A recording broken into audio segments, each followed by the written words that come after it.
ইদানিং খুব ভালো ভালো স্টুডেন্টরা যাদের প্রোফাইল খুবই ভালো, ফান্ড টার্নও খুব ভালো ছিল, সব কিছুই ঠিকঠাক ছিল, অন্য যে কোনো সময় খুব ইজিলি ভিসা পেয়ে যেত, এই ধরনের অনেক স্টুডেন্টরা রিজেক্ট হচ্ছে। এবং রিজনটি হচ্ছে ফাইন্যান্সিয়াল রিজন। এনাফ ফান্ড ছিল, কিন্তু ভিসা অফিস থেকে ইন্ডিকেট করে দেওয়া হয়েছে যে আপনার ইনসাফিসিয়েন্ট ফান্ড। তো এই ধরনের সিচুয়েশনে অনেকেই ফেস করতেছেন, সব কিছু ঠিকঠাক কিন্তু ভিসা হচ্ছে না, কি করবেন? অ্যাকচুয়ালি আমাদের বাংলাদেশ থেকে প্রচুর ব্যাংক অলরেডি রেড লিস্টেড। এই ব্যাংকগুলা টাকার বিনিময়ে স্টুডেন্টদেরকে এই ফাইন্যান্সিয়াল ডকুমেন্ট সাপোর্ট দিয়ে বিভিন্ন সময় হেল্প করেছে। এই ব্যাপারগুলা কানাডিয়ান হাই কমিশন খুব ভালোভাবে ইনফর্ম হয়ে গিয়েছে। সো আপনার ক্ষেত্রে এরকম সাসপেক্ট হয়ে এই কাজটি করতে পারে।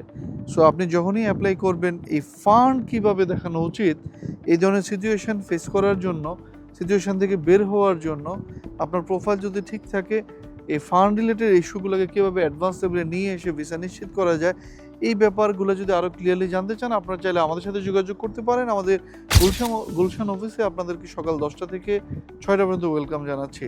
যদি আমার সাথে এই ব্যাপারে কথা বলতে চান, টিপ অ্যান্ড ট্রিক্সগুলো নিয়ে আলোচনা করতে চান, তাহলে এই ভিডিও ডেসক্রিপশন বক্সে যে কোনো একটি নাম্বারে ফোন দিন, আমার নাম বলে একটি অ্যাপয়েন্টমেন্ট ফিক্স করে কথা বলুন। আমি বলছিলাম আলামিন Suman, chief career councillor and CEO maple two education Canada থেকে।